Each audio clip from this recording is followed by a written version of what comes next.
таагдчихваа. Энэ бол төмөр замын гармын хаалт байхгүй юу? Манай машиныг битгий яваарай. Галт тэрэг ирж байна шүү гэж анхааруулаад таагдаж байгаа юм. Өөх, тийм үү? Хэрвээ мэдэхгүй гарчих юм бол их аюултай байх нэ. Тэгэлгүй яах вэ? Төмөр замын гарам дээр ирээд энэ хаалт таагдаагүй, гэрлэн дохион ажиллаагүй байсан ч гэсэн галт тэрэг ирж байна уу үгүй юу гэдгийг сайн харж шалгаж байж гарах хэрэгтэй гэсэн. Яагаад тэгдэм болов? Яагаад гэвэл галт тэрэг маш хурдтай явдаг болохоор гинэд зогсож чадахгүй их хол зам туулж байж зогсдог гэж аймаг хэлсэн. Бүр янган метр гэсэн штэ. Өөх, ямар хурдан явд юм бэ? Ийм болохоор эргэн тойрноо сайн харах хэрэгтэй гэдэг юм байна штэ.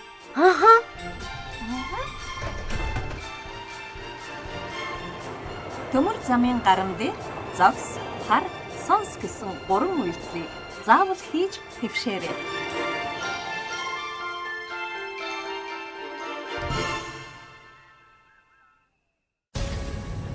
Нөхөр хошууч генералын амрыг ирье. Нович уулздаг удаж шүү. Алдарт цувралын шинэ ангиуд. Чи огтхон ч өөрчлөгдсөн. Хөл гүйдэг ажилтайгаа зуурсан. Дараа нэгийнхаа үгч авах. Одоо туршдаа өөрчлөхөд орой болсон. Шеф, ойр дотны хүмүүсээ алдсныхаа өшөөг авна. Тэгээд эхнэр охин хоёрыг наадсан. Авши хатад дээр нь тонцогчтой тоо. Би чам дураараа авирдгийг зөвшөөр. Чи намайг өөрчилж хүмүүжүүлэх гэж байгаа бол танаа чинь бүтгэх. Нууц харахгүй зүйл гэж би. Тиймээс Рострогоёо эрт орой алин боловч миний анзаарсныг анзаарч байна. Нэр хүн өгсөн чиний бороотой үйлдэл. Андрей Чүвченко. Нүүдэл чинь та хоёрын тэмцээс болж би тэрний тал гарч мэдхэл. Чи юу руу зүтгэснээ ойлгож байгаа юм. Шеф, өнгөрсөн үеийн сүйдэл шинэ цуврал.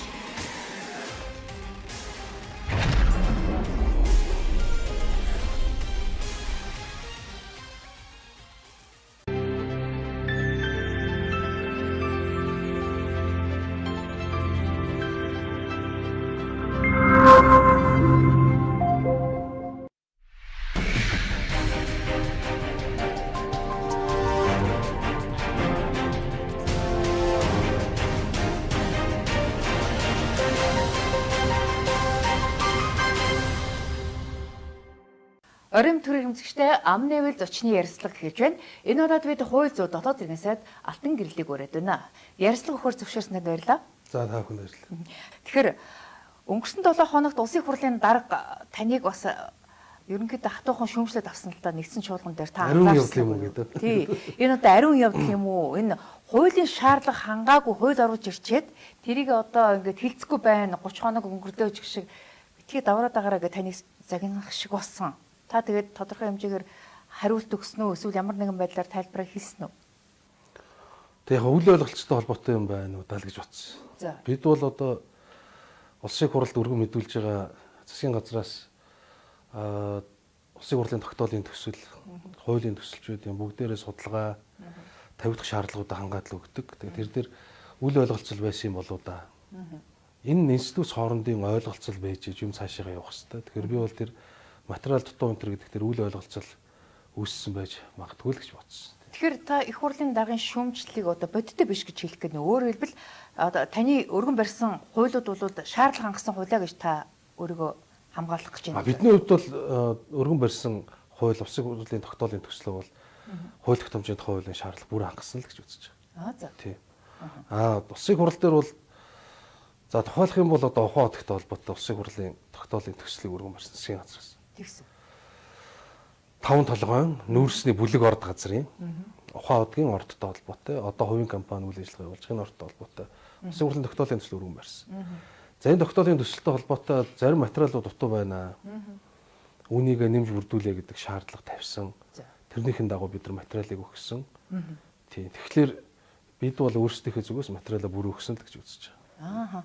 Тэгэхээр үйл ойлголцол гэхээр магадгүй их хурлын дарга хоёрын хооронд нэг хар муур гүйцэн юм биш үсттэй. Та юу гэж бодож байна? Агууг тэр хувь хүмүүсийн хоорондын асуудал яах вэ те? Одоо жишээлбэл өргөн мэдүүлсэн хууль тогтоомжлоор улсын хурал хилцхийн өмнө шинжилсэн найруулгын анхдагч хууль дээр дүгнэлт гаргаж байгаа. Улсын хурлын одоо холбогдох ажилтнууд, албан хаагчид дүгнэлт гаргадаг. За энэ хуулийн төсөл дээр юу анхаарах, яах их ингээд. Тэгэхээр энэ асуудалтай холбоотой зүйлүүд байгаа юм болов гэж л ойлгосон шүү дээ. А тэгээд чи ер нь энэ өргөн мэдүүлсэн тогтоолыг удахгүй бас хүлээж авах юм байна, хилцэх юм байна гэдэг ингэж ойлгож байгаа. А ер нь бол улсын хурлын өмнө засгийн газар үйл ажиллагаа тайлганадаг. Сайдуудаас боловсруулсан хуулийн төсөл бүх зүйлүүд улсын хурлаар дамждаг учраас бид нар улсын хурлынхаа үйл ажиллагаанд хүндэтгэлтэй хандах хэрэгтэй. Энэ бол нэгдүгээр зарчим. Тийм болохоор их хурлын дарга тэгж хэлэх шалтгаан байсан баг. Тэр дээр нь ямар нэг бидний хооронд одоо үйл ойлголцлоо юм уу? Ийм ажил хэргийн чанартай зүйл байсан баг л гэж ойлгож байна. За тэгэхээр ухаан удгийн асуудал дээр та өөрөө одоо 30 хоногийн өмнө одоо өргөн барьчаад бүх одоо материалаа бүрдүүлчихэд хахад хилцэхгүй байна гэж та өөрөө бас тийм шүүмжлэл хэлсэн байгаа шүү дээ. Тэгэхээр ерөн зүгээр ухаан удгийн ордын асуудал дээр төрийн хувь эзэмшлийг тэнд тогтоох асуудал дээр та ажил хэсгийг ахалж байгаа гэж би ойлгосон шүү дээ. Тэгэхээр ерөнхийдөө тухайн одоо хөрөнгө оруулагч талтай та бүхэн хэлцээрийн ширээний ард сууж байгаа юу? Эсвэл суух хараахан болоогүй байна уу? Яг асуудлыг ингэж эхлэе. Нөгөө төрд хувь авах биш шүү.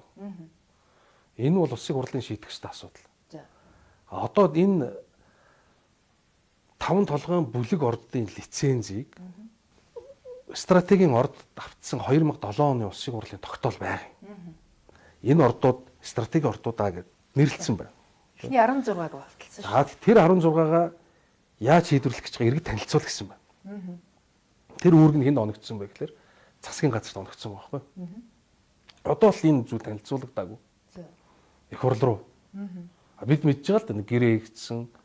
Тэнд нь одоо Energy Resource гэдэг компани үйл ажиллагаа явуулдаг. За тэгээд энэ компани товцоог эзэмшдэг компанид хөрөнгөний бирж дээр гарсан бид нар мэднэ л дээ. Тэгэхдээ энийг 18 жилийн турш танилцуулаа. Тэгэхээр энэ гэрээ байгуулсан үйл явц чинь хууль ёсны байсан юм уу? Энэ дээр дүгнэлт гаргаа гэж Монгол Улсын засгийн газраас ажлын хэсэг байгуулад тэр ажлын хэсгийг миний би яхалж таарахгүй юу?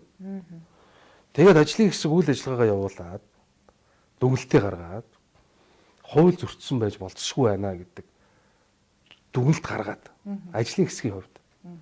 Өөрөөр хэлэх юм бол одоо зарим тэгээд энэ хууль зөрчсөн хэсгийг засгийн газар шийдэхгүй үндсэн хуулийн цэц шийдэн шүүх шийднэ гэдэг. Шат шатандаа шийдэн шүү дээ. Зүгээр нэг хүн ажиллаа хийж явж байгаа төрийн албаагч дээр шалгалт гэж ороод дүгнэлт гардаг үстэй. Тэгдэг. Чи энэ дээр алдсан байна. Үйл ажиллагаа явуулж байгаа аж ахуйн нэгждэр энэ тэндээс очисон татварын ажлын хэсэг гэж очиод дүгнэлт гаргадаг үстэй.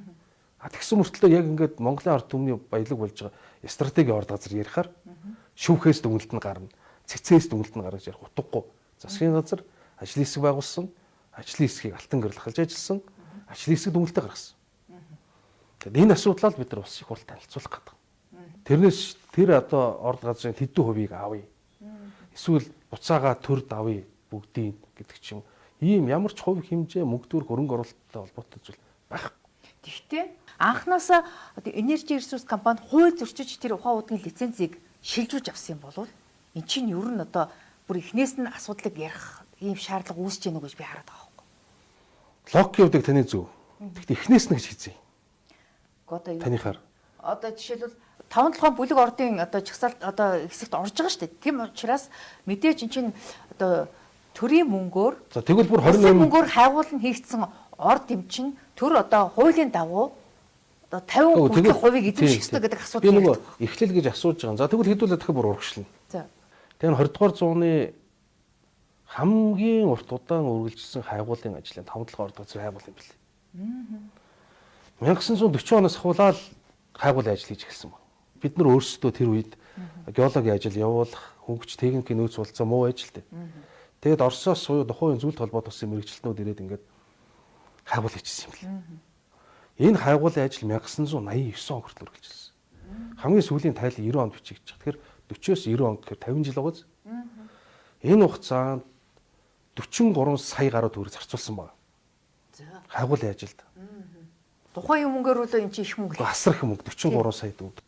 Үүнээс 10 гаруй сая төгрөгийг зөвхөн тэр ухаан удгийн орд газрыг л судлахад зарцуулчихж байгаа. За. Инхээр чи яалтчгүй чинь Монголын ард түмний өөрсдөө хөрөнгөөр илрүүлсэн орд байгаа үст. Тий. Бүх нөөцийн тайлан баримтууд нь байгаа. Орос хэл дээр байна, монгол хэл дээр байна. Энэ санхүү зардын тайлан ч байна. Тий. Энийг хамгийн анх ашигт малтмлын газрын даргаар ажиллаж исэн Жаргал сайхан гэж хүн би одоо нэртэй нэлээ. Дээ Жаргал сайхан гэж хүн инх цаг гэдэг хүнийг томилсон байна. Кадастр хэлсэн дараа. За. Тэр инх цаг гэдэг хүн лиценз бичээд Mininfo ZBN буюу зохион байгуулалтын нөхөрлөл дараа нь Mininfo ХХК болсон. Mininfo гэж компанид хамгийн анх нөгөө монголчуудын 20 дугаар зууны турш одоо нэг Орос төлөх ёстой шилжих рубль өөр мөр гэдэг баах өөр байсан шүү дээ. Тэр өрдөрчил бичигдэж байгаа шүү дээ. 40 гаруй сая төгрөгч. Тэр хөрөнгөөр хагуулсан ордыг цаас бичээд Mininfo гэдэг компани инх цаг гэдэг үг гэсэн. За.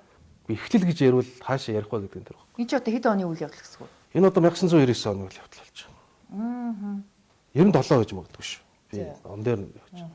Ингээд энэ бичигдэж олгоод ингээд цаашаа дамжаал яваад байна. Хүмүүс тойрол дамжаал яваад.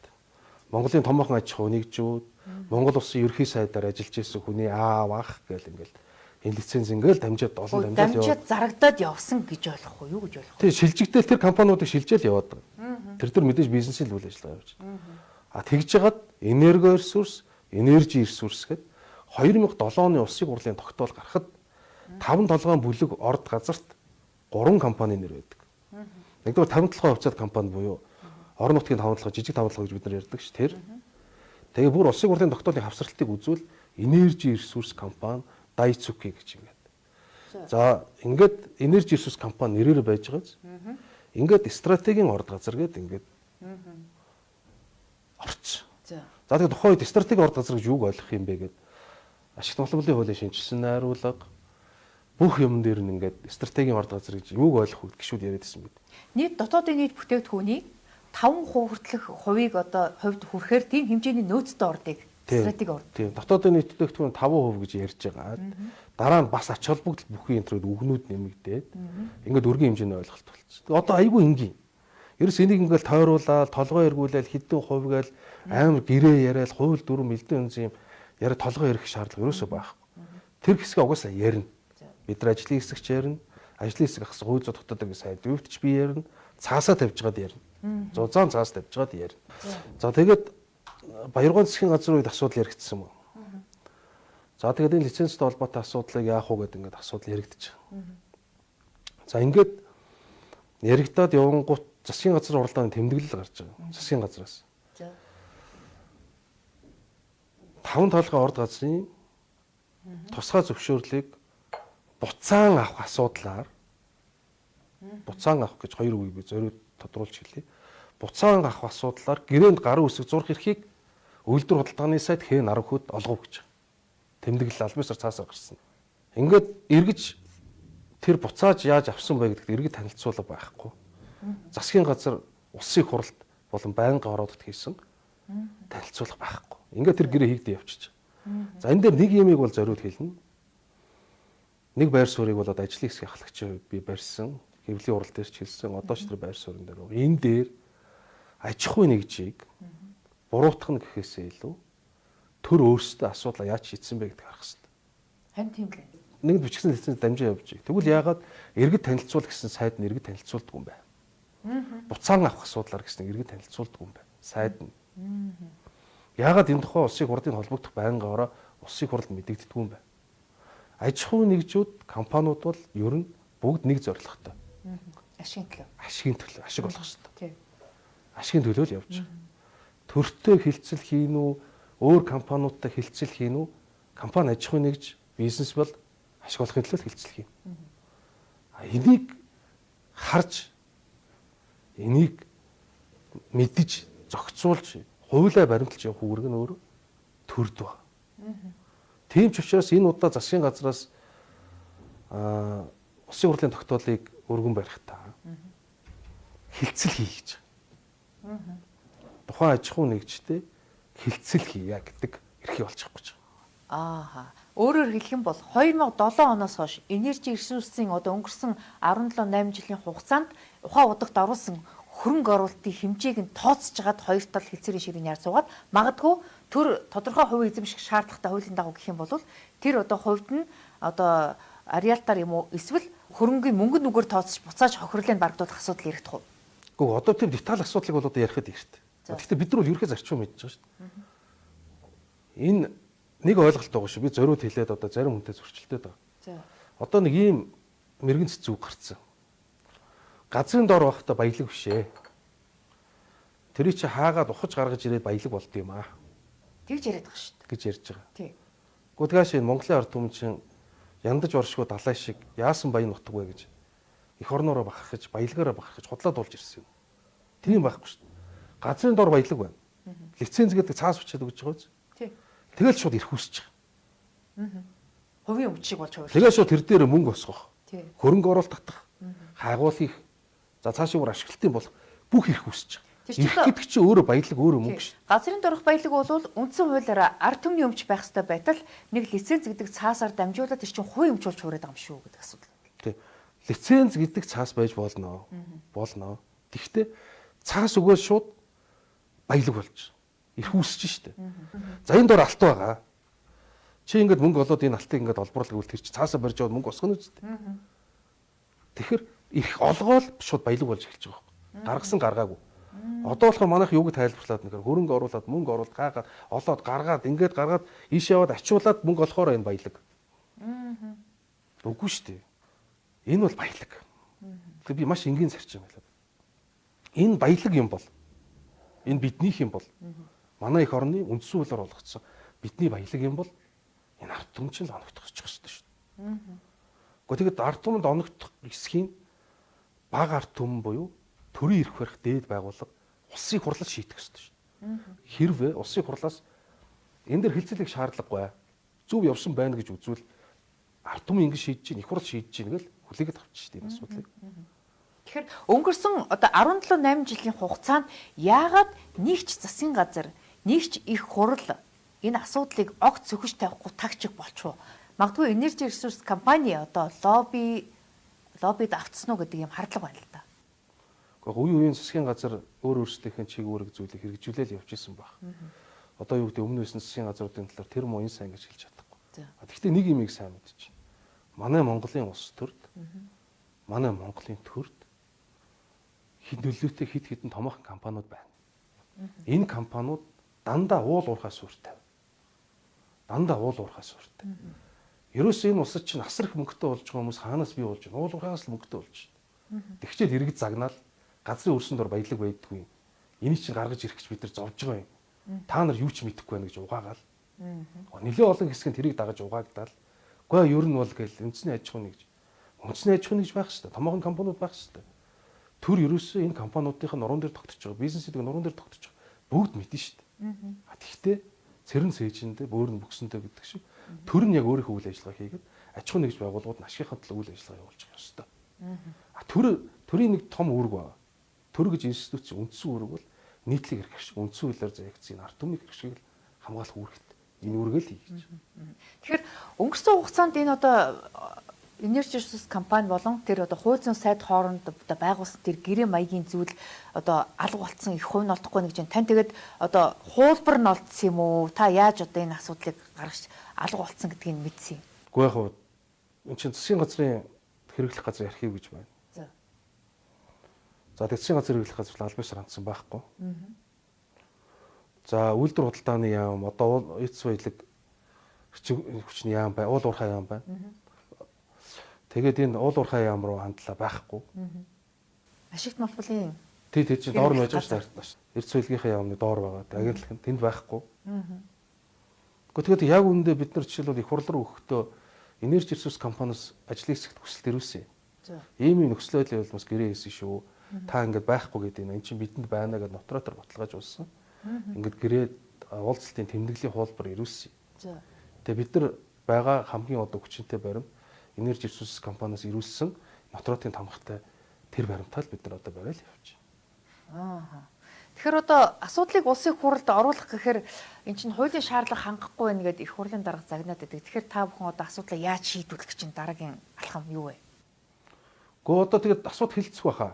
За. Тэгээ би бол тэгж бодож байгаа. Их хурлын даргач гэсэн тав өгөөд бид өргөн барьчих байх. За. Тэгээд давраад ах юм бол энэ асуудлыг чи хэлцэхгүй буцаач чи шүүгээд бас нэлээд ширхүүн дуурчсэн тий би бодсон. Тэр энэ Монголын ард түмний баялагтай холбоотой зүйлийг буцаахгүй гэдэг тэр хилцэхгүй гэдэг зүйл их хурлын даргын мэдэх зүйл биш. Энийг бол харин яаж шийдэх үү гэдэг нь улсын хурлын бүр. Тэгэхээр та чинь бас ингээд дөнгөж сонгогдоод удаагүй байхдаа одоо хөрөнгө хураах тухай хуулийг бас санаачлаад бас нэлээд хил амд өртөөд шүүмжилд өртөөд байсан л та. Тэгэхээр таны энэ хуульч одоо яг ингээд шударгаар бизнес хийгээд одоо хөрөнгөтэй болсон хүмүүсийг бас давхар хилмигдүүлчих вэ гэсэн ийм болгоомжлол хардлагыг дагуулж байгаа л да. Та ямар тайлбарлах вэ? Гэхдээ над нэг ийм таарахл жишээ юм дөө. Гэхдээ нэг юм санаанд ороод байгаа юм. Нэг дайм болохоор энгийн номхон иргэдийг тойрол зогсоочоо дунд нь сэргээ нуудаг шиг. Манай энэ хөрөнгө мөнгө хураалгачихгүй гэж айж байгаа нөхдүүдийг гаргасан нэг юм яриад яваад байгаа. Ингээд энгийн иргэдийн хөрөнгийг хураачих юм бол дээр нэг уулзалтан дээр сонгогчдоос уулзалтаар нэг сонгогч бохимдчихжээ. Ер нь над бол хураалагч хөрөнгө алга гэж. Годоо байсан ч тий хураал хөрөнгөтэй хүн байсан ч 50 л байх. Тэгэд ер нь би гишүүн болж удаагүй сая яриад байгаа юм шиг л дээ. Би одоо нэг жилийн өмнө таны нэвтрүүлэгт ороод ярьж ирсэн. Тэгээд нөгөө чи одоо тэгээ хийгээчтэй гэдэг шиг байр суурин дээр очиж байгаа. Улсын хурлын гишүүн болцсон. Хоёул зур дотоод иргэн сайд болцсон. Нөгөө ярьсан юм чи хаана байна гэдэг байр суурин дээр очино. Би сонгуулиар сонгогчтой амлсан. Угаасаа миний сүүлийн 4 жил ярьж байгаа юм. Миний сүүлийн 5 жилийн судалгааны сэдв. Тэгээд ерөөсөө Монгол улс энэ хуулийг батлахгүйгээр өөдлөхгүй маань л гэсэн. Одоо энэ нийтийн албан тушаалтны хууль ус хөрөнгийг хураан авах. Нөхөн төлөвлөх. Анхдагч хуулийн төсөл. За би ягаад энийг хэвлэсэн бэ гэхээр одоо анх удаа олон нийтийн мэдээлэл хэрэгслээр харуулж байна. Хуулийнхаа төслийг үзэл баримтлалын судалгааг гадны орнуудын жишээ. За тэгээд бүх төрлийн судалгаа шалгуур үзүүлэлт. За тэгээд дүгнэлттэйг нийлээд ингээд бус хуулиудтайгаа яаж авчлах вэ гэдэг ингээд бүтэн ном гаргачих. Би одоо хууль нь ийм одоо зузаан юм байх гэж айсан чинь дотроо бүхэл бүтэн том судалгаануудтай бусад улс орнуудтай харьцуулсан юу зүйлүүд байгаа юм ба штэ. Чин юун төлөө хууль зүй юм бэлээ те. Бид цаастай судалгаатай асуудал ханд. Тэгэхээр ямар хөрөнгийг яаж хураах гэдэг юм бэ? Маш товчхон шүү дээ. Их эргэлзээ харлага дагуулдаг байна шүү. Тэрийг та ерөөсөө маш товчхон байхгүй. Энэ ерөөсөө нийтийн албан тушаалтан буюу. За тэгээ дагаж мөдгч журмын тухай хууль нь ч гарна. Гэхдээ ерөөсөө энэ төрийн өндөр албан тушаал ашиж ирсэн. Хөрөнгөчдсөн. Яаж хөрөнгөчсөн мэдэгддэггүй. Тэгсэн хүртэл хамгийн сүүлийн машиныг унж хамгийн тансаг байранд амдарч ингэж явж байгаа. Энэ хүмүүсийг хөрөнгөө шалгуулчихаа л гэж. Маш энгийн. Хөрөнгө юу нь яавал хууль ёсны байдгийг. Татвар төлдөг. Хүн орлого олсон бол татвар төлдөг. Тийм биз? За тэгээд өвлж авсан юм уу? Ийм бол бүртгэлтэй байдаг. Альва нэг хувьцаа, компани аж ахуй нэгжтэй холбоотой зүйлүүд бүртгэлтэй байдаг. Энэ бол мөрөө үзүүлчих. Ашиг орлого нь тодорхой байдаг. Тэгээ энэ бол мөрөө үзүүлчих гэж. За би ингэж ашиг болсон. Одоо ч гой тайлбарлаж байгаа шүү дээ. Манай эхнэр их том компани захирал юм аа. Манай эхнэрийн бизнес их том юм гэдэг. Сайн байна. Эхнэр бизнес хийдэг сайхан гэр бүлтэй, сайхан эхнэртэй байна. Сайхан эхнэрийнхээ дансыг үзүүлчих. Татварын тайлангийг үзүүлчих л гэж. Манай хүүстэй мундаг бизнесийг гадаад дотоод яваад олон улсад ямар сайн. Тэгвэл тэр шилжүүлгүүдэд үзүүлээд гадна дотноос мөнгө татсан баримтуудаа үзүүлээд шалгуулчих. Тайлбарлаж чадахгүй байгаа хэсгээ нөхөр мөчи хураалгана. Яагаад гэвэл чи сая 700 сая төгрөгийн цалинтай байсан байна. Хөрөнгө чи 1.7 тэрбум төгрөг байна. Чи 1000 сар ажиллаад энэ мөнгийг авах байсан байна. Наачирс авчлахгүй. Чи дундуур уух хэвээр идэх хэвээр амьдрах хэвээр тэр зардалж байгаа нь. Маш энгийн. Тэгэд нийтийн албан тушаалтныг заагаад өгч байгаа. Нийтийн албан тушаалт. Тэгэхээр магадгүй наад хуулиас чинь болоод одоогийн 126 гишүүн болон тантай хамт нэг танхимд сууж байгаа сайд нар ч гэсэн магадгүй хөрөнгө орлогынхаа мэдүүлэгт тусгаснаас гадуур хөрөнгө хураалгачихгүй гэсэн ийм бухимдалтай айдастай л яваан байна да. Тэгэхээр таны над хууль дэмжигдэхгүй байх магадлал өндөр байна. Би бол гайгүй бас бодоод байгаа. Манай сая сонгогдсон 126-гийн чинь 80 гаруй шин сонгогдсон шүү дээ. Тэгэхээр энэ хүмүүс чинь сая л нийтийн албан тушаалтан болж байгаа байхгүй юу? 9 сарын өмнө. Тэгэхээр би бол одоо баталчих болов гэж бодож байгаа. Урд нь төрд ажиллаж исэн. Урд нь төрд ажиллаж исэн, том дарга хийж исэн хөрөнгөтэй хүмүүс бол эсрэг байна. Энэ бол ойлгомжтой. Хин тэгээ зүг зүгээр хийж байгаа юм хураалах юм үсэх юм тиймс. Тэг л ахта та. Гэхдээ Гэхдээ ерөнхийдөө магадгүй тухайн одоо 20 жилийн өмнө одоо олсон тэр хөрөнгийнх нь одоо баримт гүйлгээ дансанд байхгүй ч гэх юм уу тухайн үед ч одоо одоогийн шиг энэ дансанд ил тод байж чаддгүй лээсэн шүү дээ. Бэлнээр ингээд солилцдог ийм л нөхцөлд байсан шүү дээ. Тэгээд тийм байхыг үгүйсгүй тэгвэл тийм тохиолдолд яах вэ? энэ хууль дээр бүх арга зам нь хийсэн ба. За. Өөрөө нотлох баримтуудаа гаргаж өгөө чадахгүй бол нотлох баримтуудыг ингэж цуглуулж өгөөч гэж гаргасан ч болно. За. Гэхдээ нэг юм байна. 20 жилийн өмнө ч татвар авдаг байсан. 30 жилийн өмнө ч татвар авдаг байсан. Ер нь. За. Дээрээс нь чи хөрөнгөний шилж төлөвлөгөө гэж байна. Байр авлаа, зарлаа, үр хөвгтүүдийн нэрийг бичүүлээ бүх юм. Үйл хөдлөлтөөр бид нэг ордер гэж ярьдаг шүү дээ. Тэр дээр бичээстэй байгаа. Машин тэрэг авсан зарсан бол одоо бүх юм тэр машин тэрэгнийхээ хуучин замын цагдаа одоогийн тэр автоврын газар бүх зүйл нь ингээл бүртгэлтэй байж байгаа. Ямар машин өгсөн явсан яасан ийсэн. Гайлаар юу оруулж гарч ирв гайлын бүх баримтууд байгаа. Тэг зүгээр нотолчих гэдэг зүгээр шударгал байж байгаа. Тэгэхэд би таныг гайхаад ах юм. Та ч одоо хууль зүйн дотоод хэргийн сайд хүн авилгатай засгийн газрын даргын ажлыг өмнө нь орж хийгээд байгаа юм биш үү?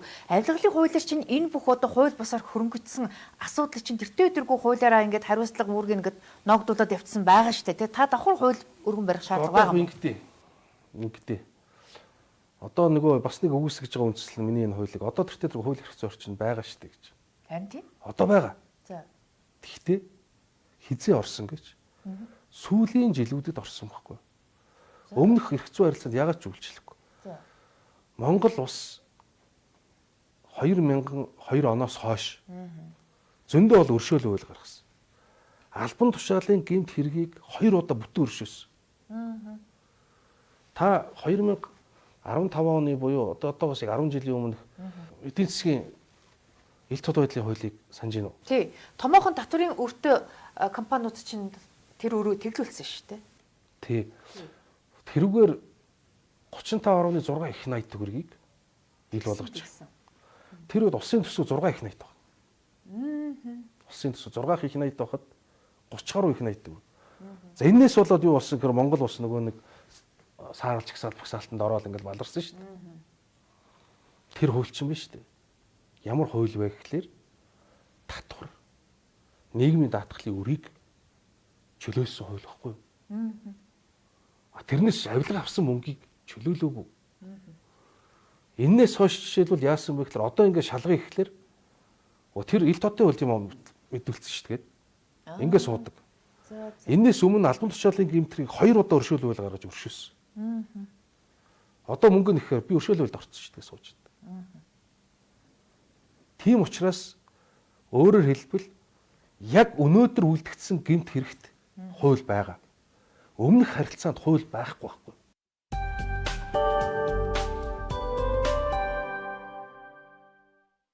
Гэр бүлийн нандинд орсомч амттай хоол инээд хөр. Гэвч санаа зовтгүй. Зээл хэрэгтэй бол Pocket. 3 төрлийн амтад пробиотик унтаа оргил сүлжээ дэлгүүрийн бүх салбарт хамгийн хямдар. Аригтай хадгалаад 100 саяын эзэн болороо хадгаламжийн урамшуул дайн дахин зарлагдлаа. Ариг банк. Канадын алдарт Jameson брэнд омега 3 100 жилийн түүхтэй өндөр тунтай хэрэгсний дараа загасны амтгүй. Хялбар хөрөнгөлөл үйлчилгээний хариултаа хадгалыгаар цуглуулсан 25 мянган төгрөгөө 50 мянган төгрөг болгож аваарай. Худалдаа хөгжлийн банк. Дэлхийд шоколадны чанарыг бэлэг болон бусад гэж хоёр ангилдаг. Учир нь шоколадны хуультай ганц орон бол бэлэг. Бэлэгт орлоо Бианка.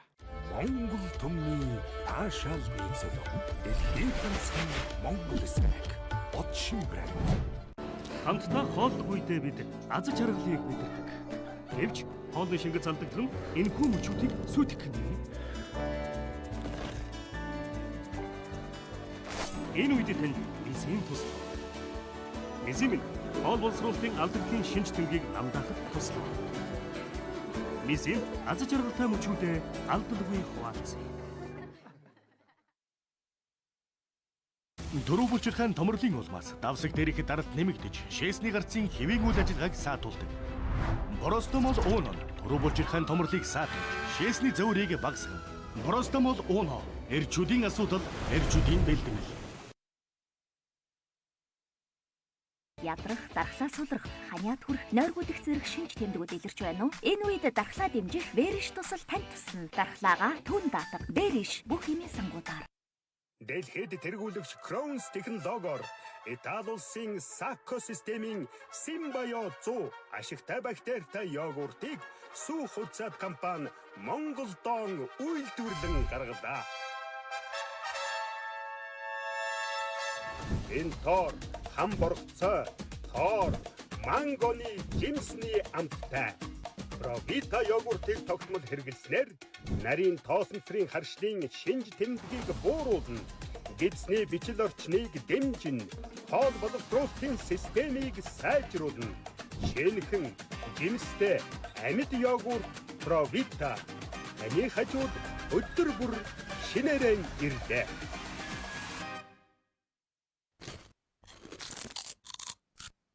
Шараагүй Джинсэн. Хотоодо боди О'Райс. Месаус. Гипхоп All-Star.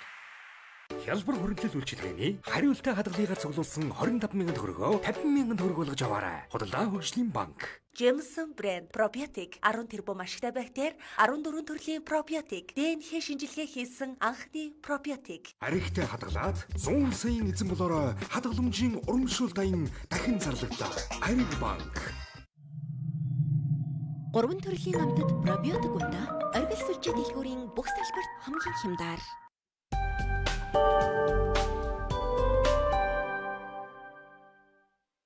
Тийм байна л да. Одоогоос чинь 2-3 жилийн өмнө үлээ дээ. Одоо ингээд эрүүгийн хуулийг өөрчлөхдөө авилгалын хуулийг үлээ ямар ч гэсэн авилгал адмын шалын хэргийг болвол одоо тэгэж өршөөхгүй гэдэг ийм хуулийн залт оруулсан шүү дээ. Тэгэхээр хууль эргэж үйлчлэхгүй учраас энэний өмнөх 10-20 жилийн өмнөх одоо гэмт хэрэг дээр бол тооцогдохгүй. Зөндөө хүмүүс өршөөлд орцсон байхгүй.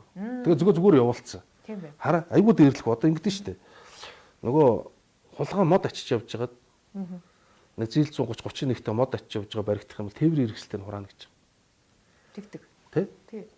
Тэгвэл авилгал авсан нөхдүүд ягаад өршөөгөөд мөнгөтэй номд явуулчих. Логик байхгүй. Тэгэхээр одоо энийг аавна гэвэл Монгол улсад хууль байхгүй. Ердөө 14 хоногийн өмнө Transparency International буюу манай нэг авилгын төсөөлийн индексийг бид нар хараад байдаг. Энэ олон улсын байгууллагын тууцын гишүүн ирж манай хууль зүйн яам дээр уулзалт хийлээ. За. Тэгээ бид нар санаачилж байгаа хуулиуд энэ авилгын эсрэг санаачилж байгаа хуулиуд зөндөө юмд хэллээ л тэгээ. Манай хүү ярианы төгсгөлд бол нэг өгүүлбэр хэлж байгаа. Та нар наад хуулиа батлахгүйгээр танаа ус авилгатай тэмцэхгүй шүү. Чадахгүй байна. Дүнэлтээ хэлж байгаа байхгүй. Хэдийгээр эрүүгийн хуулиа чангалаад авилгалын хуулиа сайжруулаад байгаа мөртлөө манайх ч одоо сүүлийн 2-3 жил хэл авилгалын индексээр дандаа ухраал ингээд хоошоо ер нь үзүүлэлт нь муудаал яваад байна шүү дээ. Тэгээ сая 2 сард нэг 7 байр урагшилсан. Узаа. Манай. Гэхдээ яг тэр нь манай оноо хിവэрээ. Манай өмнөөс улсууд муудаад. Тэгээ манайх урагшилсан. Сайндаач биш юм биш үү? Тэг одоо хിവэрээ байгаа нь сайн ч юм уу одоо мэдэхгүй тий. Ямар ч муудаагүй. Энэ жил бол муудаагүй. Ямар ч байрандаа байсан юм. Тэгээ энэ 2 сард бол муудаагүй тий. Оноо бол байранда. Байр бол урагшаага. Тэгэхээр авилгатай тэмцэх газрын даргаыг сая улиран томилох үеэр ер нь өнгөрсөн хугацаанд одоо хууль бусаар олсон хөрөнгүүдийг нэлээд олон тэр бумаар нь хураасан. Тэр тусмаа хилийн чамтад одоо ингээд хууль бусаар олсон хөрөнгөө офшор дансандаа нуусан ч гэдэм үү хөрөнгө болгоод ингээд тэнд ингээд одоо хураацсан асуудлыг ч гэсэн одоо тодорхой хэмжээгээр хурааж эхэлж байгаа гэдэг асуудлыг ярьсан. Гэхдээ тэнд чинь бас ингээд томоохон үйл хөдлөл хөрөнгүүд байгаа шүү дээ. Тэрийг чи яаж хураах юм? Гэхдээ тэр чинь бол одоо ингээд авилгын тэмцэх газрын сүүлийн жилүүд хийж байгаа үйл ажиллагааны үр дүн байгаа байхгүй. Тэр чинь хураах зүйлээ хураана шүү дээ. Миний энэ хуулийн төсөл бол 2002 он хүртэл буюу Монголын улс төр нэг цэвэршил гэж. За одоо ингээд сонгуул болно. Ер нь тойрог сонгуулийн үеэр мөнгөний хүчин зүйл асар чухал болдог. Тэгэхээр төрүүлээд энэ хуулийн зохицуулалтгүй байдал болоод өөрсдийн албан тушаалыг хувьдаа ашиглаад мөнгөтэй болсон нөхдүүд чинь ингээд улс төрөө захиалж хэн гишүүн болох юм, хэн сайд болох юм. Тэгэхээр энэ юмнаас чинь нэг салгаж авахгүй бол дарга цэрэг нарын төвшинлийг рестарт хийе. Хэн ингээд хууль бусаар хөрөнгөчнийг мэдж авъя.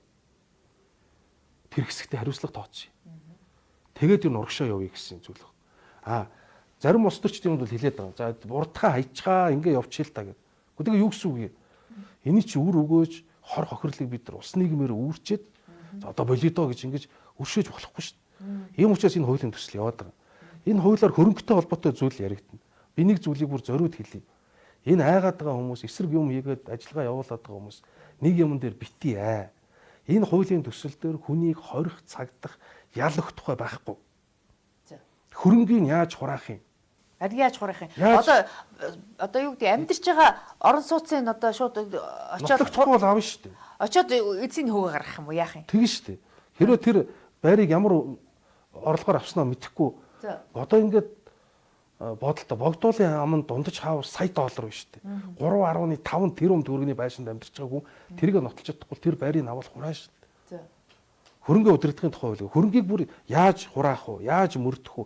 Яаж зарцуулахын хүртэл энэ дээр бичсэн байна. 3 зөвлөлтөөр зарцуулъя. Шүгэл үлээсэн буюу авилгын гэмт хэргийг мэдээлснээр хүмүүсийн хөрөнгийг мэдээлсэн хүн бол мэдээлэгчид урамшуулдаг. Боловсрал зарцуулъя. Сургууль соёл одоо бид нар ч төсвийн хөрөнгө оруулалт багаслаа, нүүрс нүүн унлаа зовлонтой хэдэн шиг сургууль хэмжээр эрүүл мэнд зарцуулъя. 21 аймгийнхаа бүх эмнэлэгт сүүлийн үеийн MRI сүүлийн үеийн CT төхөөрөмжтэй болон ядаж эднээс мөнгө хурааж авч байгаа гэдэг. Энэ зорилгоор л бичигдсэн бол.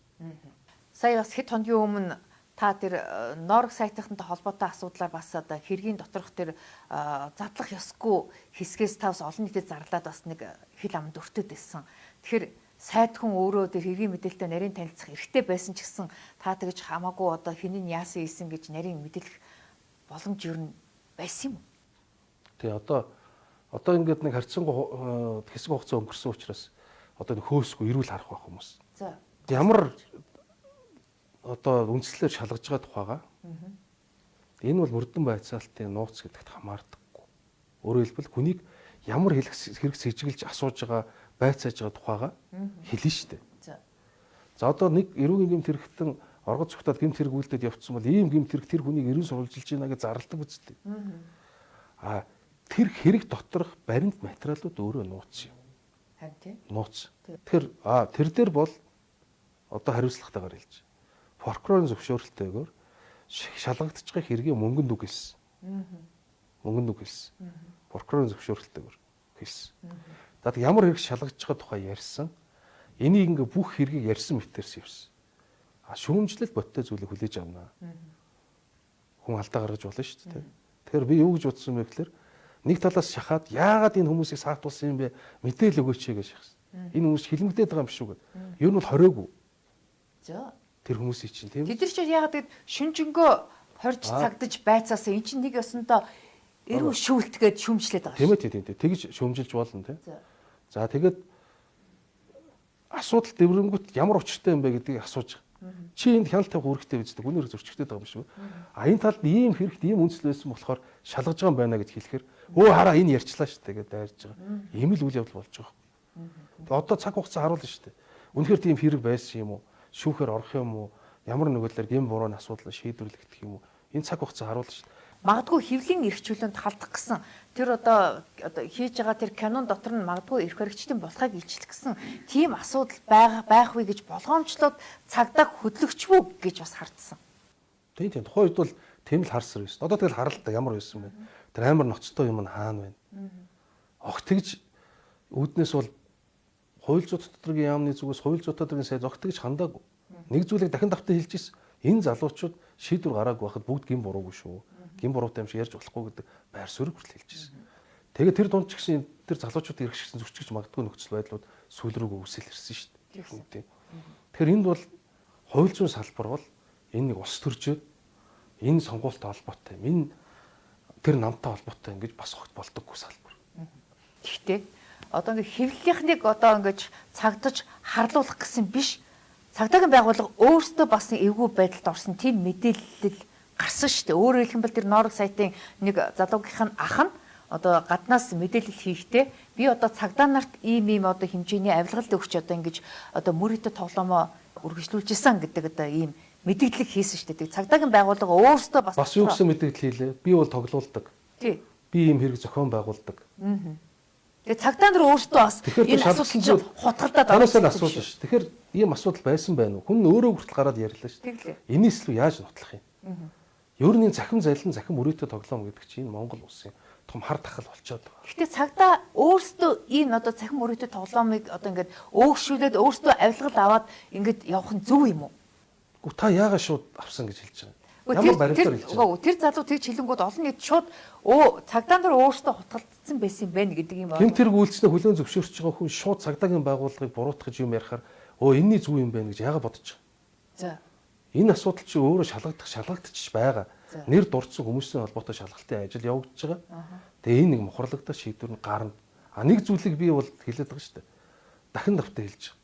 Монгол улсад хувь сахиулах үйл ажиллагаа тасралтгүй явагдах ёстой. Хувь сахиулагчид өөрсдөө явах ёстой. Гэмт хэрэг сэжиглэгдэн шалгаж байгаа хүмүүсийн талаар мэдээлэл гаргахаар шууд шалгаж байгаа хүнийг буруутгадаг. Энэ логиканаас гарсан юм. Ингүүл энэ Монгол улсад чинь цагдаагийн байгууллагын албаагчид ганц цагдаа биш, авилтаа тэмцэх газар, тагнуулын газрын энэ олон ажил үүргийг гүйцэтгэж байгаа хүмүүс чинь хаана хэд идэх. Хэвлэлээр чанга ярьсан зүвддэм бол үнэхээр цаасныхаа араас явж байгаа, ажлынхаа араас явж байгаа, нотлох хоримтой бэхжүүлж байгаа энэ залуучуудаараа яаж ажиллах? Баланстай ажил шүү. Айл ал талаас нь харах хэрэгтэй ажил. Гэхдээ хууль хяналтын байгууллагууд өөрсдөө хамгийн их авилгалд өртөх магадлалтай субъектээр тодроод удаж байгаа шүү дээ, тийм учраас магадгүй одоо прокурорын дэргэдэх мөрдөх албыг сэргээж байгуулах шаардлага байна. Энэ тусгай субъектыг ч гэсэн давхар одоо шалгахгүй бол цагдаагаа прокурор шүүгчээ хянах боломжгүй байна гэдгийг шүүмжлээ л да. Тийм зүг. Юу шалгах нь бол асуудалгүй. Шалгах нь бол шалах ёстой. Энд чинь ямар ч маргаангүй сэдв шүү дээ. Манай чи хэм манах вэ гэдэг л асуудал байхгүй юу? Харин тийм. Манай ч удаж чинь үгүй, манай ч хулгайч оруулж чинь үгүй, тэрийг хянах юм бэ гэдэг л асуудал шүү дээ. Энэ асуудал чинь бол шал тустай асуудал. Энэ бол шалгагдана. Гол нь ингээд бид нийгмийн дуйлан шууга цаг зуурын үйл явдлаас ямарваа нэг савлсан шийдвэр гаргаж болохгүй гэдэг санааг л хэлж байгаа. Сая нэр дурдгцсан асуудал ч гэсэн шалгагдаад бид нар эцсийн заавал мухралдаг, энийг дуусгадаг байх хэрэгтэй. Цаг зуурын асуудал болон тухайн үед гал унтраах маягаар биш асуудлууд оглуур гарan шийдэж явах хэрэгтэй гэдэг ийм л байдлаар асуудал хандж байна. Тэгээ энэ хэрэгс чинь болоод цахим мөрөөдөд тоглоомыг одоо бүр мөсөн хориглох асуудлыг хуульчлахаар улсын хурлд хууль орж ирж байна. Тэгвэл яагаад зөвшөөрлийн хуулиар энэ асуудлыг зохицуулах гэдэг юм бэ? Зөвшөөрлийн хуулийг дагуулад эрүүгийн хуулийн өөрчлөлтийг оруулж ирэхдээ бас хүний эрх зөрчих гэсэн ийм асуудлууд бас оруулаад ирсэн байна гэсэн шүүмжлэл гараад байна л да. Тийм тэгэхээр ерөөсөө хууль тогтоомжийг үзэхээр альва нэг хуулийг дагалдуулаад өөр хуульд нэмэлт өөрчлөлт оруулж болдог. Нэгдүгээрт хууль ус зүйл огт байх. Хоёрдугаарт би хууль зүйн төдрийн сайдын ажлыг аваад сар гарны дараагаар цагдаагийн ерхий газрын дарга сүхболтыг дуудаад цахим залилантай холбоотой, цахим мөрөөдө тоглоомтой холбоотой эсрэг тэмцлээ. Эрс эрчимжүүлж ажиллаа. Тэгээд ингэж ажиллахад хууль зүйн төдрийн яамны зүгээс бодлогын зүгээр дэмжих юу байна гэдэг ингээд үүрэг даалгавар өгсөн. Одоо интернетэд байж энэний хүрээнд цагдаагийн байгууллага энэ онлайн покер, онлайн мөрийн энэ тоглоомнуудтай маш идэвхтэй тэмцсэн. За энэ дундуур нь гэтэл хамгийн их үнийн дүнтэй хамгийн их валют гадагшаа галддаг монголчуудын айл гэрийн амьдралыг өгөө болгож байгаа OneXBet буюу спорт бооцоо гэж зүйл гарч ирсэн. За ингээд асар хэмжээний мөнгө урсгал гардаг. Хэдэн 100 саяар тооцогдох мөнгө гадагшаа урсдаг. Бараг 4-500 гаруй тэрбум төгрөгийн хохирол яригдсан баха. 4-500-аас одоо их болсон шүү. Их болсон шүү. Өчнөө айл орон гэргүй боллоо. Амьдрал ахуй сүрлээ. Гэр бүлүүд саллаа. Зарим нэг хүмүүс амиа орлоо шүү. Яг ийм асуудал гараад хахад Монгол төр зүгээр заа одоо яах вэ гэж сууж болохгүй шүү. Тэгээд засгийн газрын хэрэглэх газар дээр манай учрал сайдаар ахлуулсан ажил хэсэг гараад зөвшөөрлөлд нэмэлт өөрчлөлт оруулъя. Үүнийгээ дагалдуулаад эрүүг болд өөрчлөлт оруулъя. Хурдан шийдийгэл өргөн барьсан тэр хамгийн хурднаар өргөн барьсан тэр. Гэхдээ энэ асуудал дээр эренгүүтэл хаагуурын бүүмэд ил далд баахан лобби яваал. Асуудал ингээд удаашраад ингэсэн. Бие даасан хуулийн төсөл боловсруулаад өргөн барих эрх нь гишүүдэд нэртэй тэргүй нээлттэй байгаа шүү дээ. Нээлттэй байгаа. Хамгийн хурдан арга хэмжээ авах арга нь энэ юм байна гэж үзэл хуулийн төсөл өргөн барьсан ингээд хилцүүлгэн шидэнд очиод ингээд гаццсан байдалтай одоо ингээд байж байна. Тэгэхээр дараагийн асуудал бол мэдээж шууд одоо хэвлэлийн эрх чөлөөний хуультай холбогдож байна. Тэгэхээр энэ хууль одоо улсын хурал дээр одоо ажлын хэсгийн төвшөнд яригдж байгаа бах. Засгийн газрын зүгээс ер нь ямар санал өгч байгаа вэ? Тэгээд засгийн газрын зүгээс хууль зүйн тодорхой яамны зүгээс хэвлэлийн эрх чөлөөний хуулийг боловсруулсан юм аа. Төрөнд нь одоо 2-3 удаа хилцэх гээд бутсан хууль. Тэгсэн. Олон хүчин зүйл нөлөөлд юм байлээ. Манай хэвлэл мэдээллийн салбарынхны өөрсдийн дотоодын байр суурьны зөргөлтөнд хамгийн их нөлөөлд юм байна лээ. За. Тийм тэгээд за тэгээд улс төрчдийн ч өөрсдийн зарим нэг байдал нөлөөлөл ингээд буцчихад байсан юм бэл.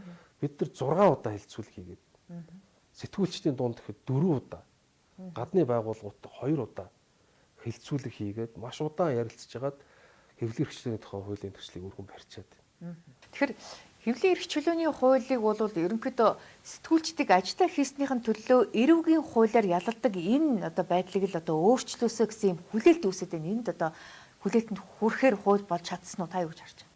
Энэ өөрөө бас өөр асуудал. Илт худал мэдээлэл тарах гэдэг гэмт хэрэг байна. Гүтгэх доромжлох энэ гэж хуучин байсан аваа хийсэн шүү дээ. Одоо эрүүг үйл дээр илт худал мэдээлэл тарах гэмт хэрэг гэж байна. Энэ ганц манай эрүүг үйл дээр байдгүй шүү. Манай эрүүг үйл дээр харин ч нэг 500 сая төгрөгийн торгуулийн ялтай хэрэг байна. Гэхдээ илт худал мэдээлэл тарах гэж юу юм бэ гэдгийг бид нар хэвлэл эрхчлөөний тухайд оруулж өгч байна.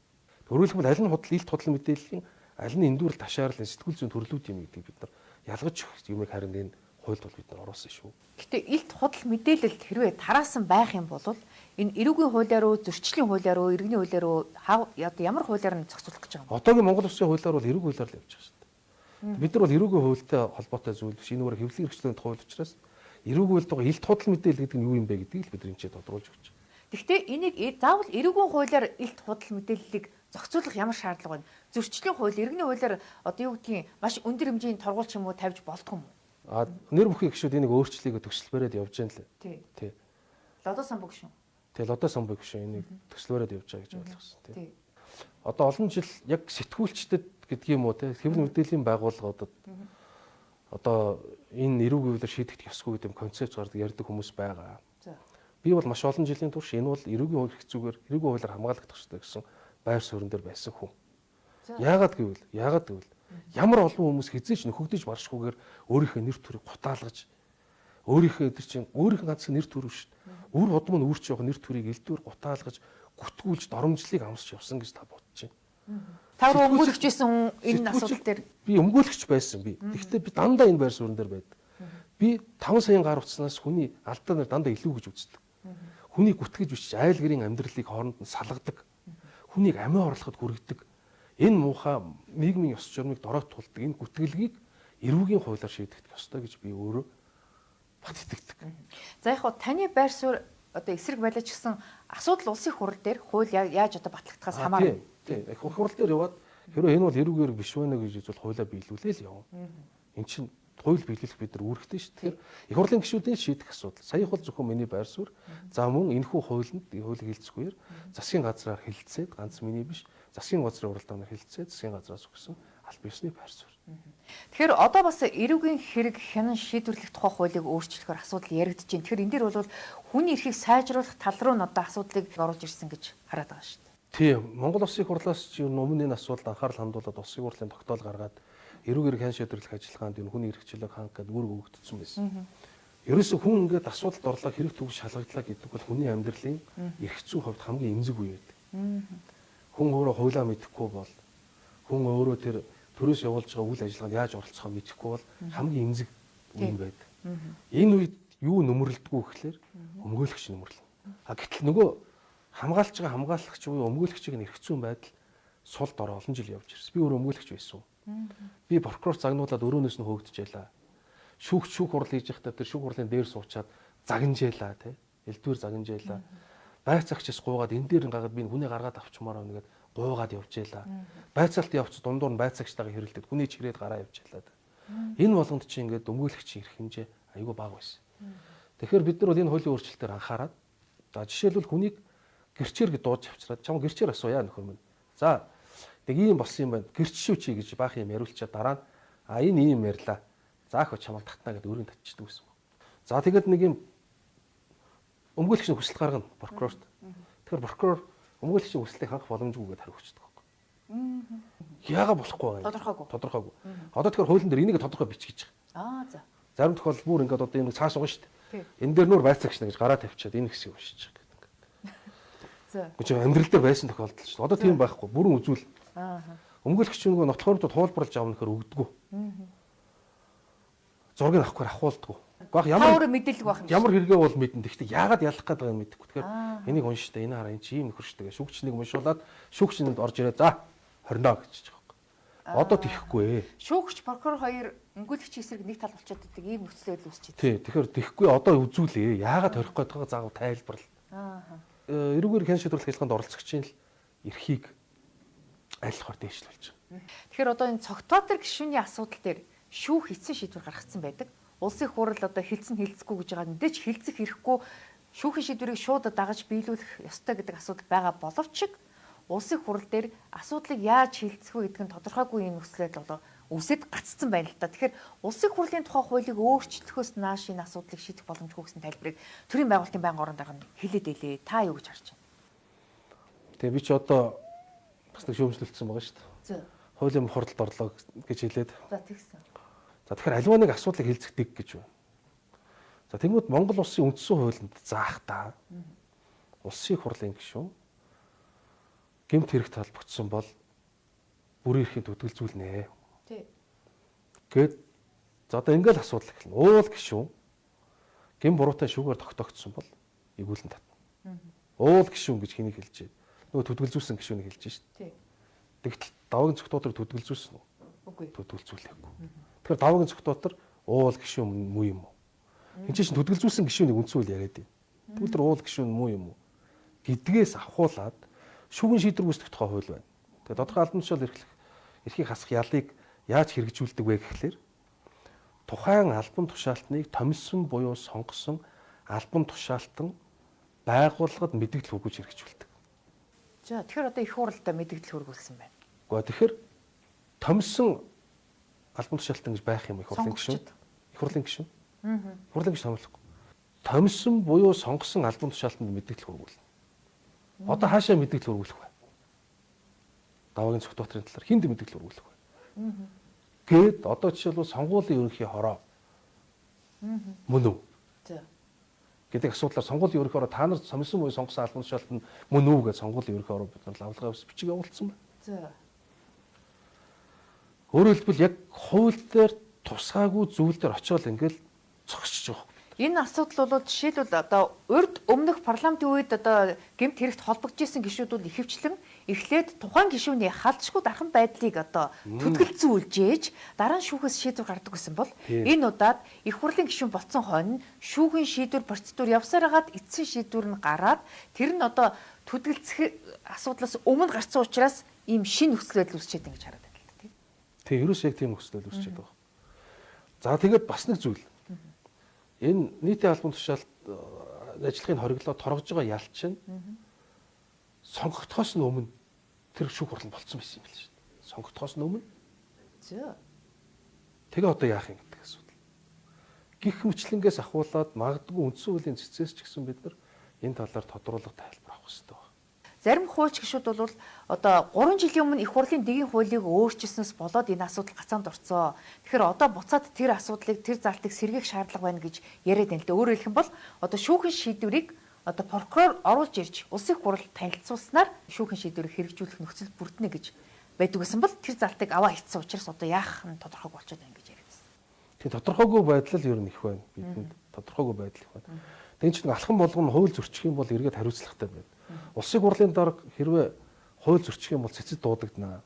Тэгэхээр улсын хурлын дарга хуулийн дагуу асуудалд хандна гэд ингээ хичээгээд ах шиг байгаа юм. Тэгэхээр энэ хэсгийг нь бол ойлгож байгаа. Нөгөө талаас ялгаа байхгүй. Улсын хурлын холбогдох байнгын хороо улсын хурлын бүтцүүч гэсэн хууль заасны дагуу үйл ажиллагаа явуулах хэрэгтэй. Магадгүй улсын их хурл ер нь их хурлын гишүүд ч бай, сайд нар ч бай өөрсдөө бас энэ даваагийн цогтоотор гишүүнтэй адилхан нөхцөл байдалд орчихвээ гэсэн юм болгоомжлын үүднээс ангийнхаа нэг залууг хамгаалаад байна уу гэсэн юм хардлага олон нийтийн дунд байгаа л да. Одоо жишээлбэл яг ийм эрх зүйн нөхцөл байдалтай энэ их хурл байхгүй шүү дээ. Өөрөөр хэлэх юм бол ямар нэг байдлаар гэмт хэрэгт шийтгэгдсэн тийм хүн одоо байхгүй шүү дээ. Одоо хэрвээ одоогийн их хурлын гишүүд дундаас гэмт хэрэг шалгагдах юм бол процесс байгаа байхгүй юу? Прокурор орж ирээд төдөлзүүлээ шүүхэн шийдээд шууд ямар ч маргаан байхгүй. Хамгийн гол асуудал чинь энэ улсын хурлын гишүүн болохоос өмнө ял шийтгэгдсэн. Тэгээ тэр нь гишүүн болцсон хойно дээд шүүхээр баталгаажчихсан гэдэг энэ тохиолдлыг чинь хуулийг бичгтээ өөрчилж харж чадаагүй л гол асуудал байна. Хуулийн цорхойг үүсчихэд байна. Тэгээ одоо хуулийг хийдэл байна гэж хараад байгаа байхгүй тийм. Та хамтарсан засгийн газрын хууль зүйн дотоод хэргийн сайд. Гэхдээ ер нь ямар ч засгийн газарт ерөнхийдөө сайд бол заавал нэг улсын хурлд нэг 2 жил одоо суугаад одоо гишүүн болцсон хүн одоо сайдын босго давдаг нэг ийм жишг тогтцсон байсан. Энэ жишгээс бол та харьцангуй даваад ороод ирлээ л дээ. Тэгэхээр одоо шинэхэн гишүүн мөртлөө шууд сайдар сонгогдчихлоо. Тэгэхээр та харьцангуй азтай юу? Юу гэж харж байна? Яаж харахаас л болох вэ? Мэдээж азтай гэж харж болно. Нөгөө талаар бас маш их үүрэг хариуцлага үлээсэн. Тэгэхээр азтай гэж хэлж болно. Хүн болгонд өөрийнхөө санд зорддог тэр хүсч мөрөөддөг зүйлээ хийж хэрэгжүүлэхийг болцоо нь олддог. Над болцсон. Би чинь болцоогоо маш сайн ашиглая гэж бодож байгаа. Тийм ч учраас одоо манай юмнаас явж байгаа хүний эрхийг хангахтай холбоотой 13 хуулийн нэмэлт өөрчлөлт. Эрүүг эрх хэн шийдвэрлэх тухай хуулийн өөрчлөлт бас өмгөөлөгч хүний эрхийг хангахтай холбоотой. Хэвлэлийн эрхчлөөний тухай хууль одоо хэлцэж байгаа. Жагсаал цуглааны журмын тухай хууль. Дахиад цаашаагаа явхаараа энэ нийтийн албан тушаалтны хууль ус хөрөнгийг хурах нөхөн төлөвлөх тухай хууль. Хувийн эрх зүйн салбараас сайжруулахад бид нар арилжааны хуулийг хууль дээр одоо санал авч олон жил шүүмжлэлтэй явж ирсэн бод биелэлт нь 20% өрдөггүй шүүхийн шийдвэр гүйцэтгэх ажиллагааг үр дүнтэй болгоё гэд шүүхийн шийдвэр гүйцэтгэх тухай хуулийн 3 ч тусдаа хуулийн бид нар санал аваад явж гин гэд энэ хаврын чуулганаар жишээл би өөрийнхөө зорьсон ботсон бүх хуулиудаа Монгол улсын засгийн газрын зүгээс энэ яамныхаа энэ хамт олонтойгоо хамтарч өргөн байрна. Энэ бол над болцсон боломж. Энэ бол над болцсон завшаа мөн.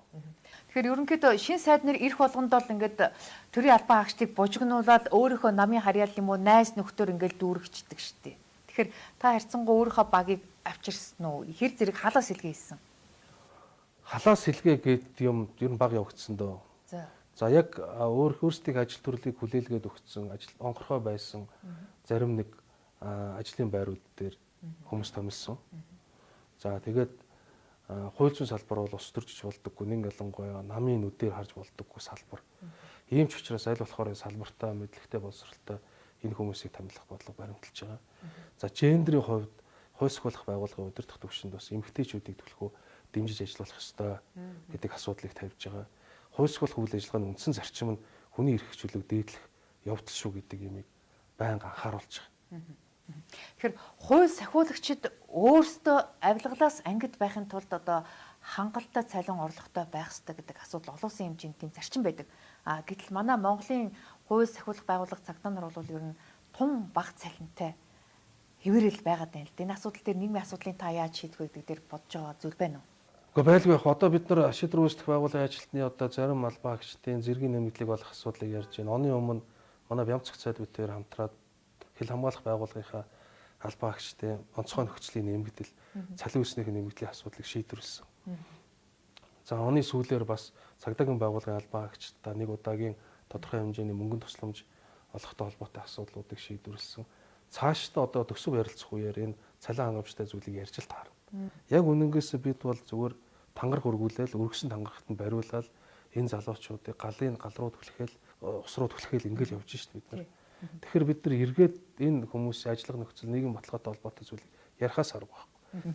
Сайдын цалин боломжийн төвшөнд очсон байх гэж хараад байна л да. Лав эрх хурлын гишүүдийн цалин бол лав 40-50%-аар нэмэгдсэн байгаа харагдсан. Тэгэхээр сайд нар эрх хурлын гишүүдээс арай илүү авдаг юм байл шүү дээ, тийм. Гүү. За сайд нар бага авд юм байл. Би ч эрх хурлын гишүүний цалин авч үзээгүй. Яагаад? Шууд сонгогдсон учраас. Гүү нөгөө сайдар томилогдсон. Тангараг өргөд. За. Тэгээд 2 сая орчмоор бага авд юм байна гэж ойлгосон сайдууд. Сайд нар юу гэсэн үг давхар дээлтэй харин ч 2 саяар илүү байх гэж би харсан шүү дээ. Баян 2 сая орчмоор дутуул авдаг юм байлээ. Тэгээ би бас асуудал тавих гэж л байгаа. За. Ядаж их хурлын гишүүнийхээ цалин авъя гэдэг асуудал ярьж л байгаа. Тэгээ яг хүн ярил энэ шуналтай л гэх баг. Одоо хүн ажил хийж байгаа хүн чинь бусд хүмүүстэйгээ ядаж адилхан цалин авъя гэдэг асуудал би бас ярьж хөндийл гэж бодож. Тэгэхээр урд нь та өмгөөлөгчөөр ажиллаж байхдаа бол хангалттай орлоготой байсан байх. Одоо ингээд сайдаар ажиллаж байгаа учраас та өмгөөлөгчөөр давхар ажиллах боломжгүй учраас таны цалин орлого буурсан гэж ойлгох уу? Цалин орлого буурсан шүү дээ. Би одоо юм хөрөнгө хургай хууль ус хөрөнгөө тайлгна гэсэн юм ярьж иж өөрөө ингэж нэг цалин орлого ихтэй тэр нэмэгдсэн байвал би ямар нүрээр тийм ярих. Миний өмгөөлөгч хийж исэн үеигээс хэд дахин буурсан. Ер нь орлого бол. Одоо хувийн тэр одоо хууль зүйн зөвлөгөөний төв билүү фирм байсан. Тэр маань одоо огт тийм байхгүй. Тэр одоо тэгээд ашиг сонирхлын зөрчилж болно. Огт тийм Хуулийн компани ч байхгүй. Ер нь бол ингээ хөрөнгө оруулгын мэдүүлэг ингээд албан тушаалтад өгдөн шүү дээ. Би сонгуулиас өмнө өгсөн. За өнгөрсөн жил гэхтэл төлсөн татвар матварын хэмжээ энэ төр харуул ер нь ямар хуу хэмжээний тэр чинь нэг хагас жилиг байгаа шүү дээ. Орлого олж ирсэн нь харагдах баг. Би бол хаанч хинээс ч хичээдэггүй. Одоо өөртөө өнөөдөр байгаа хөрөнгөнөөс ягаад гэвэл бүгдийг би татвараа төлж хүн намайг хизээ нэгэн шалгаж магадгүй хуулийн үн шүү дээ би. Бүх юмээ татвараа төлж шударгаар явсан учраас өдөр шөнөгүй хөдөлмөрлж олсон учраас харин энэ их хурлын гишүүн болсноос хойш бүх зүйл маань яг үнэн шударгал явах ёстой. Цалингаа оронгууд би бас нэг тодорхой хэмжээний зээлтэй. Тэрнийхээ яг сарын төлбөрт би бүгдийг шилжүүлдэг. Тэгээд манай эхнэр бас ажил хийдэг. Ингээ би тэр ингээ явж байгаа. Хөрөнгө орлого бол буурсан. Таны ингээ сайд болсноос хойш таны одоо нэг салбарт ажиллаж исэн найз нөхөд намынхан ч юм уу одоо энэ хамтарсан засгийн газарт байгаа зарим гишүүд сайд нар ч гэсэн танаас янз бүрийн юм гуйлт иржлэг авахта энэ одоо жишээлбэл цагдаа прокурор шүүхтэр ингээд энэ асуудал дээр дэмжиж өгөөч, энэ асуудал дээр ингээд намайг ингээд томлоод өгөөч гэдэг юм уу янз бүрийн гуйлт ирж гинөө. Ирж байгаа. Одоо тэрийг худлаа яриад би тийм сонсдгоо мосдгоо гэдэг юм байхгүй. Яах вэ зүгээр яг нэг нүг хэлэхэд бол нэлээд олон хүнийг жон гомдоож байгаа. Уучлаарай боломжгүй. Төрийн албаны шаардлага хангахгүй байна. Энэ албан тушаал дээр өөрөө хийж чадахгүй боломжгүй гэж хэлж. Ер нь бол нөгөө тус болсноосоо илүү юм татгалцснаасаа болж нэлээд олон гомдоож их шиг өөртөө л эргэлт мэдрэгдэж байна. Найз нөхдөд ч үгүй хэлсэн үү? Тэгээ найз нөхөд бол хамгийн түрүүнд үгүй гэж хэлж чинь. Найз нөхдөд юм чи ойлгох хэрэгтэй шүү дээ. Хүний найзлын бол ойлгох хэрэгтэй шүү. Тэгээ тантай муудад угаалсан найз нар байж л байгаа бах та. Байгаа. Харин ч зүгээр хар хэлгийн ч юм уу юм хэлэх чи хэцүү байдаг шүү дээ. Найз нөхдөд юм уу автаа хамаатан садан өөрийн ойр дотны хүнд бол нэг хэлэхэд амар байдаг шүү дээ. Тэгээ гомдцсон хүмүүс байна. Тань руу ингээд залхахаар дандаа холбогдох боломжгүй гэдэг ийм юм дээр тавьчихад байгаа юм л да. Тэгээ тантай холбогдохын тулд заавал одоо хэвлэлийн төлөвлөгчөөр чинь дамжуулж одоо харьцаж явах жишээтэй. Тэгээд би маш их гуйлд ирж байгаа юм байна да. Их зовлонтой л байгаа юм байна да гэж ойлгосон байхгүй юу? Яг гуйлтнаасаа илүү ерөөсөө ямар зав байхгүй. Ер нь 9 цаг гэдэг тэртээ ярихад эртэрлээ гэдэг тооцогдно. Үзээ. Тийм сая одоо жишээл өнгөрсөн амралтын өдөр дээр ихтэл бид нар энэ ухаадагтай холбоотой баримт бичгүүд дээр 2 өдөр яамн дээр бүтэн сууж ажиллалаа. Амралтын өдрүүд гэдэг чинь хуулийн төслөө ярихад хийж байгаа юмнуудыг ярихад хамгийн аятайхан цаг хугацаа байдаг. Тэгээ амжуулаад хаяа бас амралтын өдрүүдээр тааруулаад сонгогчд руугаа очин, тойргийнхонтойгоо очиж уулзсан. Би ч бас үүрэг хүлээсэн хүн. Тайлангаа тавина гэдэг. Ингээд ерөөсөө завгүй бол уцаар ярих зав бол үүндээ ямар ч завгүй л байгаа. За ингээд биднэрт зав гаргаж ярилцлага өгсөн танд баярлалаа. Ингээд бидний ярилцлага ингээд дуусч байна. Ингээд хууль тогтоох байгууллагад хийдэлгүй, цоорхоогүй, зөрчилгүй хууль оруулах асуудал бол цэвэр одоо хууль зүйн яамны хариуцлагын асуудал байгаа. Тэгэхээр энэ ажилд тань амжилт хүсье. Ингээд таны цаашдын ажилд амжилт хүсье. За баярлалаа. Тэгээд бас жилийн дараа танай нэвтрүүлгээр орж одоо бэлгшээж байна. Тэр үедээ би ингээд нэг ийм төсөл би санаачилмаар байгаамаа, ийм зүйл хийгэмээр ингээд мөрөөдлөө яриа суужсэн бол өнөөдөр ямартайч ингээд цаасаа гаргаад засгийн газрын уралдаанаар хэлэлцүүлээд их хуралдаа өгчөөд хэлэлцүүлэх хэсгээ шийдвэрлэх гээд сууж юм. Тэгээд таны ерөөл бат сайхан оршихолтгой. За баярлалаа. За манай удаагийн ам нэвэл зочны ярилцлагаар хууль зүйн дотоод хэргийн сайд Алтан гэрэл оролцлоо. Анхаарлаа өсөн үзэгч таханд баярлалаа.